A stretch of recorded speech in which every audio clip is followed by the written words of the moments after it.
thank you everyone for giving me a few minutes to update you on the Coalition to Heal Invisible Wounds and some of the work that we're doing on the Hill, and also just general what's going on in congressional activity related to traumatic brain injury research and access to care.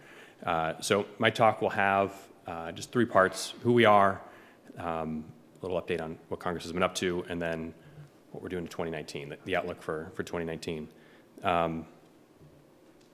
So have to mention that it's an honor to start off day two on June 6th, 2019, 75 years after the invasion of Normandy. I'm very grateful for the D-Day veterans that I've gotten to know in my time, my grandparents' generation, but huge impact on my life, and very grateful for the sacrifices that they and their comrades made.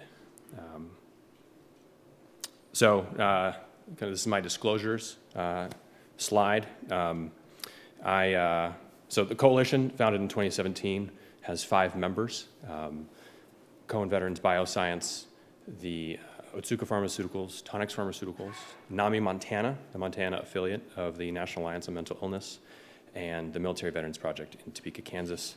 I do not have a graduate degree, which makes me fairly unique in this room, if not all alone. Primary task as the grand title of executive director, I do a lot of scheduling, emails and calls, trying to keep the trains running, try to keep our agenda moving forward. It requires talking to people, and to actually get a few minutes of their time, got to do the scheduling emails. But more seriously, I work very closely with our members to gather input, both from them and from other stakeholders, other experts, and try to distill that into an action plan. So how can Congress be a capable partner on research? Not an easy bridge to make. So it's a fun process. Just so you know, putting out right up front our mission. It's really to work with Congress to secure federal policy reforms that spur the development of new therapies and diagnostics for veterans diagnosed with PTSD and TBI. That's our lane. We absolutely care about access to care, but our focus is on development of new ways to care for veterans. And just to kind of give you a forecast of what we'll talk a little bit more about later, in our lane, we've decided to focus most on boosting the capacity of the VA to partner with external sponsors of clinical trials, specifically in the startup phase, with the goal of 100 days faster. And I guess just a little bit more, like kind of what are the problems we're trying to solve? There's a lack of industry investment in the neurosciences, and so what's the policy side of that? Why are investors not responding to an obvious need for millions and millions of patients? The 30% of veterans who do not respond to cognitive behavioral therapy. Why isn't the free market addressing these needs? So trying to unlock the policy side of that. Comes down to doctors needing better tools, and we try to deliver them. Let's see. Just for emphasis, in one sentence, when we talk to congressional staff, it's about addressing this urgent crisis. And it's an urgent crisis that many aren't totally familiar with, and so we do need to just sit them down and really have that 15, 20-minute conversation to help them understand that there just aren't enough treatment options for doctors. And that Congress has done a great job on access to care. Now we're trying to get them to focus, switch gears, and they've also done a great job on basic research.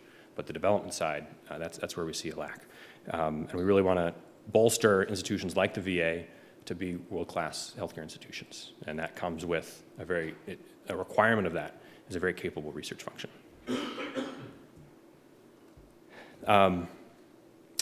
Just kind of a little bit about lobbying Congress. Congress as an institution has a good heart on veterans, but they need help. They need help understanding the steps, the very concrete things that they need to take. And many of them, like me, don't have a clinical research background. Some do, and it's great to connect our members with those that do and those individuals tend to be quite helpful. But there's also many more who would help if they felt confident that the policy reforms that they could champion in public, it's a public position. They want to make sure that when they speak up in front of the cameras, they're very well grounded in their policy. So, of course, Congress is a political body. It can be reactionary, it can be kind of short-term thinking, and a lot of Americans, myself included, sometimes I'm thinking, what are they really working on? But behind the scenes, organizations like ours can really come in and provide really just compelling ideas for them to work on, for them to empower them to make a difference. But it requires education of staff, of members, for many months to build that confidence. And Congress has an institutional preference to defer on technical matters to the agencies. So you'll see a lot of legislation that requires reporting from agencies, as you all well know. I'm sure many of you have worked on reports mandated by legislation, to actually get them to be prescriptive on areas of research, on matters of research and development. That takes, it's a much heavier lift, and that's a lift that we as a coalition intend to do. But it's important to educate them early, minimize surprises, get them on your side. Let's see, so I'd love to kind of turn it to the audience, just help understand where you all are coming from. Just a show of hands, if I may.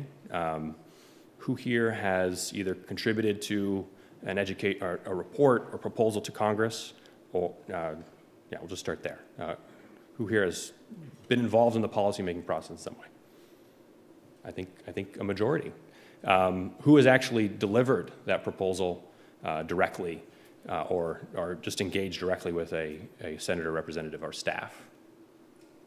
And I think we have a majority. Now,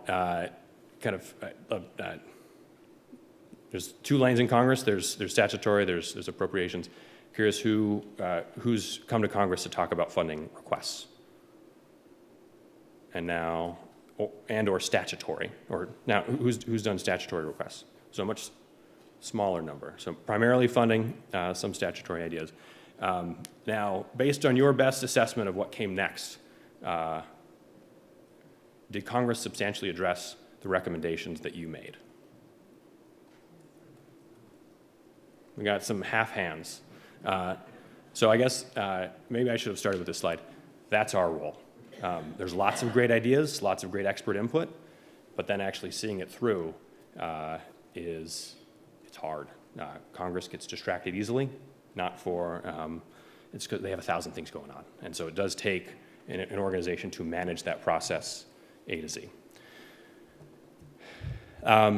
So just a little, looked into the Lobbying Disclosure Act filings from 2018, just to see what's the playing field that we're working on and kind of capture that for you. This data set is imperfect. It's self-reporting, and folks use different terms. I tried to capture it as best that I could. But you'll see here, we're focused on veterans policy. In the veterans research side, there's just not a lot of activity. And many of these actors, I guess I was surprised at how few, or we're surprised at how few entities are actually focusing on statutory reforms to veterans research or even funding requests. So I'm sure there's more out there, but just I think this is as good a snapshot as you're going to find. And so added to all four of those bullet points is the Coalition to Heal Invisible Wounds. So we're trying to be that, just to own our lane and do some productive activities. A little update on some of the big pieces on traumatic brain injury reforms made last year. 3 big pieces. 2 came out of the Veterans Affairs Committees. As you all know, today's actually, a year ago today, Congress, or I think President Trump signed into law the VA Mission Act, and today is day 1 of implementation. So those committees are keenly focused on successful implementation of the VA Mission Act in collaboration with the Department of Veterans Affairs. And there was, I think, a very helpful provision that is making sure that those outside of the VA system, providing traumatic brain injury care, follow standards. That's important. Start there. I see some head shaking. Maybe that's still in development, but it's at least, I think, something that needs to be done. So a little program passed late last year focusing on EEG and EKG, guided resonance therapy, sponsored by a member of Congress who I think actually had lost. So I think just kind of a final, his final legislative activity. And then there's a big program, for traumatic brain injury considered big, reauthorization package focused on CDC state grants. That's data collection and access to care, but not so much research. So you can see that there's opportunities for us to do more. Where I think you saw some more creative work was in the appropriations committees. Every year, obviously there's annual funding, and there's a lot of guidance coming out of the appropriations committees on a whole range of issues, fortunately including traumatic brain injury. I pulled out some highlights. I think the CVB is doing some very interesting work on blast model development, so it's good to see support there from the appropriations committees. Some activities around prevention research, battlefield diagnostics, and then leveraging partnerships, and that's obviously something that we care a lot about. And then $350 million for medical research projects, including post-traumatic headache. I think there's room for more, but at least positive steps. For 2019, legislation to watch. About 3 weeks ago, the Senate Veterans Affairs Committees marked up the Commander John Scott Hannon Veterans Mental Health Care Improvement Act of 2019. Two provisions to highlight for you is the interagency development of clinical practice guidelines, and then directing VA to identify and validate brain and mental health biomarkers. All good, hopefully. We'll be involved in the legislative process going forward. Wanted to highlight that for you. I'm sure it's on the agenda or on the radar of many. So what is the coalition doing this year? We are a small group, so it's important for us to work with others, including those in this room.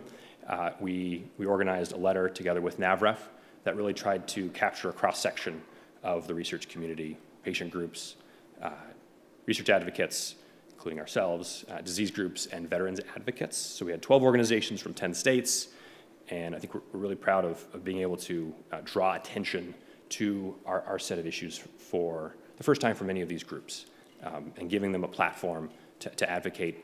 And just, you all can see, really, we wanted to set the agenda for 100 Days Faster. So we're using that to educate folks. Just a little bit more about our advocacy plan in 2019, what we're really focused on. And this is, we're considering many things. We'll talk a little bit in our next slide about what else we can do, but right now we're focused on 100 Days Faster.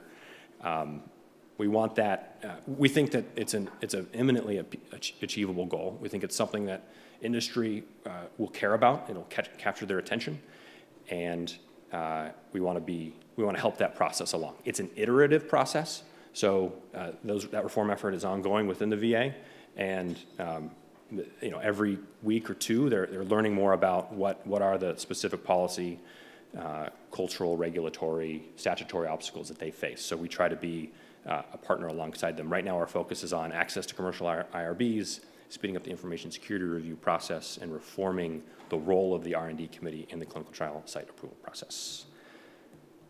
And then issues to watch, and this is really the fact-gathering stage that we're always in as an organization. I list 4. We welcome more input. We want to be a partner with really all of you as you are navigating your R&D projects, as you're facing obstacles, things that just don't make sense to you. We want to talk to you about that and ensure that we're on the right track, and also ensure that those coming behind you with the next research project face a little bit easier go. That's what we're about. So I welcome any questions. I have 3 seconds before the 15 minutes is up. So, but I think just a couple minutes for questions. Any questions from the audience? My question. When you go to Congress, how do you have a number of different groups in your coalition? How do you get them to work together for a common purpose? What is your strategy for bringing the different members of the coalition to act as a unified approach? And do you have the resources to do that? Because I worked on the Budget Committee staff a number of years ago, and one of the big problems with hearings is that people would come in with their own individual siloized proposals competing with one another, and members of Congress kind of, they're not always the brightest bulbs in the universe, I admit, but they're a reflection of America. There's yes, some absolutely brilliant 160 IQ. Like Judge Carswell that Nixon proposed. But anyway, the bottom line is they get very confused by having all these multiple agendas being presented and no smooth way of helping them to actually understand.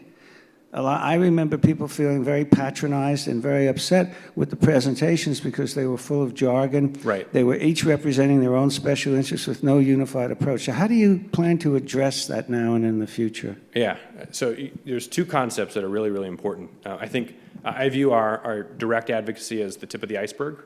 There's so much more, or there's weeks, there's months of work that go into preparing that 15-minute meeting because you are, I'm a lobbyist, I'm a consultant. I do a lot more consulting than I do lobbying. And you're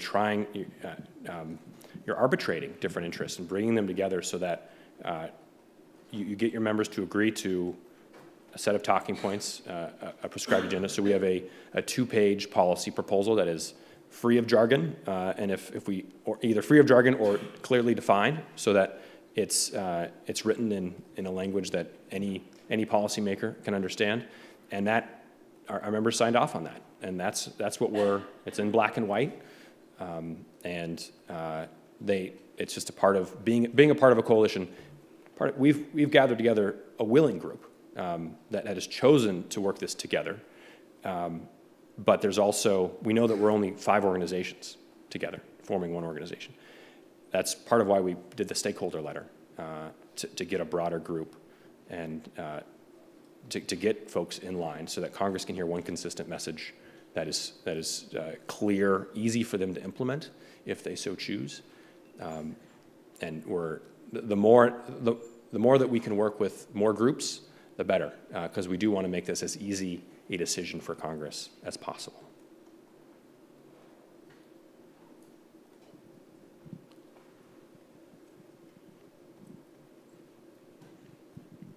I just want to add that it does take a lot of deliberate effort. And in fact, I think Roger and his team are being modest here.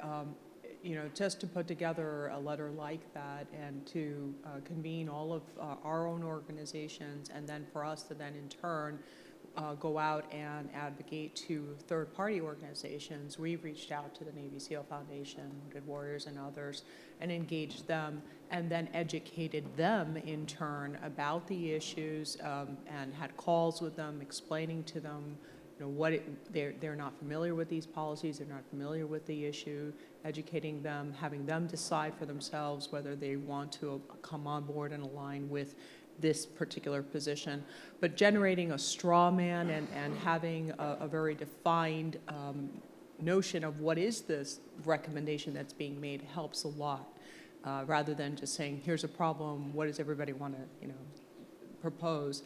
We try to coalesce the thinking first and then gather input, and I think that makes a big difference. This was our first major go at a major policy issue. We're very interested to hear from all of you where we should focus our efforts as we move ahead in the coming years as well. And one of the things I want to make sure that we're doing in the solutions sessions later today, we're scientists. We think scientists that every solution is a scientific solution, but that's not always the case. I worked with Patrick Kennedy on the One Mind initiative when he first launched it, and the biggest thing I learned from him is that neuroscience needs political science. He could do more in a day for our field, and I observed it firsthand, then by influencing the right people to put those right investments in place and the right policies in place that enable all of us to do what we want to do, and can be incredibly effective leverage. And we could spend, 1,000 years advocating for more scientific research, and in a day they can actually get it done. So I think we all need to appreciate the role we play in educating the policymakers and the stakeholders and what matters and where are the gaps and where should that investment go. They don't know. And they're being, and people are going to them for every disease. Every disease has an advocate. So 100, 600 diseases of the brain go to Congress every day advocating for their part. I agree completely. Any other questions? All right, thank you all.